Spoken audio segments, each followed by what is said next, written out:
True liberty is finding the power of God to take the high road when you're accused, insulted, and attacked. Learn to love your enemies, and when the floods come, your house will withstand the storm. This is the core of freedom, without which no Constitution or Bill of Rights will carry any weight that matters. Thanks for joining us on Life Journeys, a podcast about thriving through the worst pain that life brings. With global initiatives threatening big changes to our way of life, we're going to need to activate Jesus' words about mountain-moving faith. Words That Work is the ongoing series on Life Journeys that is rooted in releasing revelational words of faith that will work every time and with everyone. It's about moving the mountains that keep us from the presence and goodness of God. It's about defining our life purpose and identity through encountering Him until we have the power to move the obstacles that are destroying our liberty and hope. Today I want to talk about the secret foundation of true strength and liberty, the kind where you've been brought so low you feel that you could free fall off a dime, but yet you're still free. It's about having peace, even when you're in the battle of your life. To prepare for the hard times that are surely coming, people would do well to learn to, wait for it, learn to love their enemies. Political enemies, familial adversaries, employers, clients, educators, and fair-weather friends alike. If we don't learn to overcome here, I'll be honest with you, we're not going to make it. Love your enemies. Bless them that curse you. Do good to them that hate you, and pray for them which despitefully use you and persecute you. If you love them which love you, what reward do you have? Do not even the tax collectors do the same? Be therefore perfect, even as your Father which is in heaven is perfect. The leading of the Spirit to pursue this comes from a desire that He has built into my heart. I want to be someone who has the power to take the high ground when I'm insulted and disrespected. And listen, it happens every day. Within just the last hour, I've been told to go to hell, and that you're wasting your time listening to a guy that just wants your money. So I want to learn how to have peace in the storm. I want to live above instead of below, and embrace these verses. It is not to be better than another, but rather it's to desire to know the peace and inner well-being that comes from not feeling threatened by attacks, accusations, insults, and ridicule. I want to be unresponsive to hatred, persecution, and corruption. I want to be who Christ is in me and not find my well-being in what others do or think or say. Everyone is somewhere on this journey. I suspect most say they're impervious to what others think or say to them until they actually suffer loss. Then it's game on, buddy. To be hated, misunderstood, resisted, and accused for doing good is something that I've personally withstood for over 40 years now. It comes with the territory of public service and ministry. It's hardest to withstand criticism, rejection, and opposition from those you once sat with and enjoyed good fellowship with in the name of family or of loving God and one another. It's almost like a divorce because you expected something better. You opened your heart more fully, and then you trusted with your soul. Then bam! You start to get gun-shy and very untrusting of everybody. Everybody. You know what can look so good can turn out so bad. How do you love like Jesus when you've been wounded? How do you love when the hurts have not only been repeated but have gone so deep and been so telling that you've literally lost everything? Actually, this is a gift in disguise.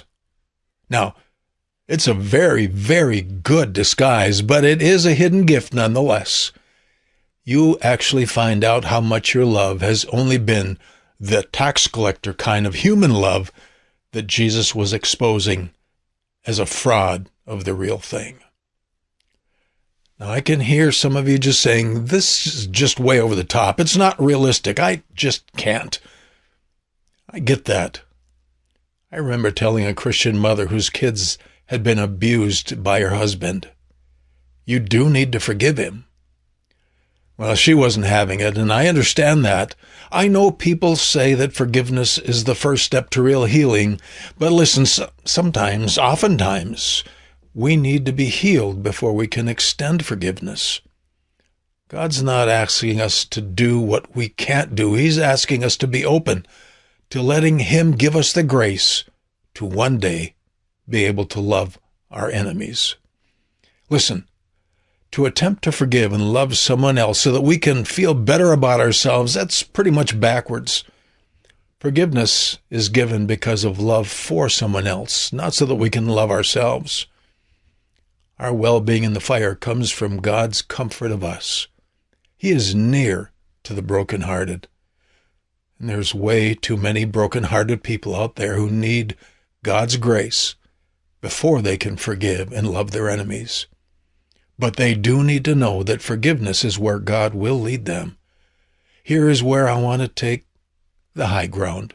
From the heart, that's a place of peace. Jesus said that offenses are going to come.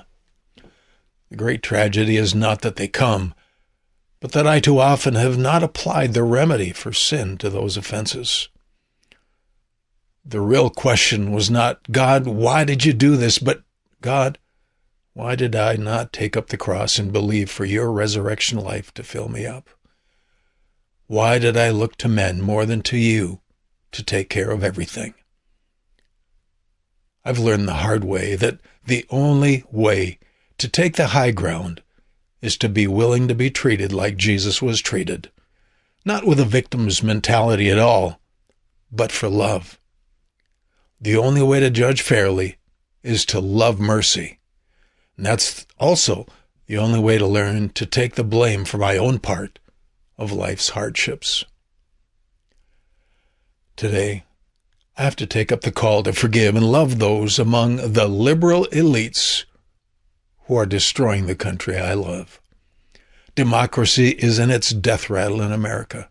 Freedom of speech has been replaced by the genocide of the uninformed. Yet I have been specifically assigned the task of ministering the grace of God, which alone can solve the root of the problem. I have been taught that my job is not to attempt to expose the evildoers in our nation. The Bible says, speak evil of no man. And that's part of the call.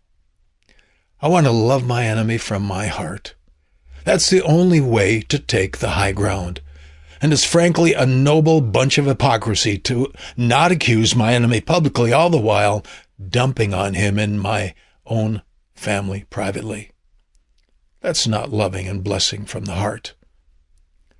As a representative of Christ in the earth, I want to accept the call more fully that I learned over 35 years ago.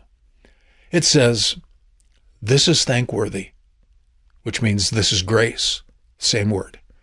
This is thankworthy if a man for conscience toward God endure grief, suffering wrongfully. For what good is it, or what glory is it, if when we're buffeted for our faults we take it patiently? But if when we do well and suffer for it, and take it patiently, this is acceptable with God. And the word acceptable is also the word grace. This is what grace looks like. For even hereunto, he says, you were called. There's a difference between looking and sounding like a nobleman and actually being one. American Christianity needs to learn this if they would suppose to somehow bring our nation back to the morality that made it great. Submit yourselves to every ordinance of man for the Lord's sake, whether it be to the king as supreme or unto governors as unto them that are sent by him.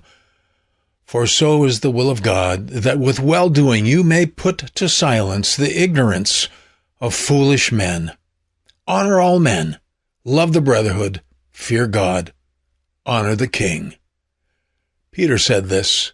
Now, understand this was said during the time that the Romans were killing Christians.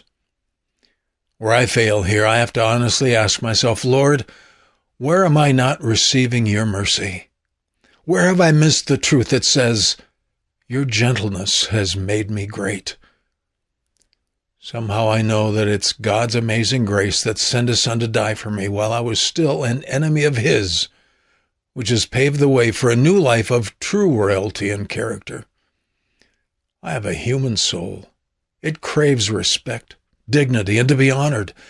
And even though I know I deserve none of this, God has left in me and in you the desire to experience the honored life which he intended when he created us. Though we willingly fell into sin and corrupted our planet and its governments, there remains a deep longing to be honorable and noble. The amazing reality is that Christ has given that to us.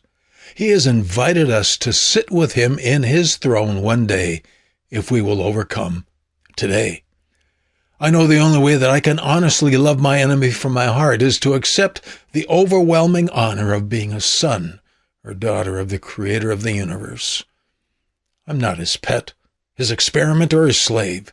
He has elevated me to the same love, the same righteousness, and the same holiness as his Son, the one who did take the high road and gave his life for his enemies. So, if I'm looking on one hand at the one who is biting it off, I need to look at the other hand that is engulfed in the glorious hand of the champion and author of my faith. All that Jesus said in the Sermon on the Mount, he said with the understanding that this was impossible with men, but nothing is impossible with God.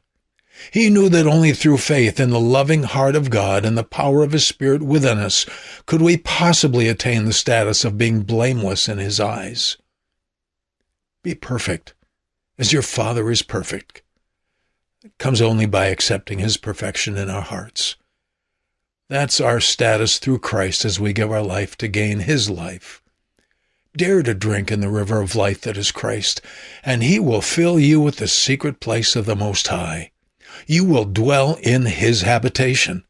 You will be his firebrand plucked out of the fire, and he will be your fortress. That's the true high ground of liberty. That is a free man. You can unlock the presence of God in your life. There are revelation principles that remove the mountains, keeping us from joy, hope, peace, and purpose when our world gets turned upside down. Look for these words that work with Pastor Hardika as he shares what has helped him when life got hard. And don't forget to check out his book, The Fortress and the Firebrand, available on Amazon and Barnes & Noble. Thanks for listening to Life Journeys. Find new episodes every Wednesday and Saturday. And if you're new to this series, it begins with the September 16th episode. True liberty is finding the power of God to take the high road when you're accused, insulted, and attacked. Learn to love your enemies, and when the floods come, your house will withstand the storm. This is the core of freedom, without which no Constitution or Bill of Rights will carry any weight that matters.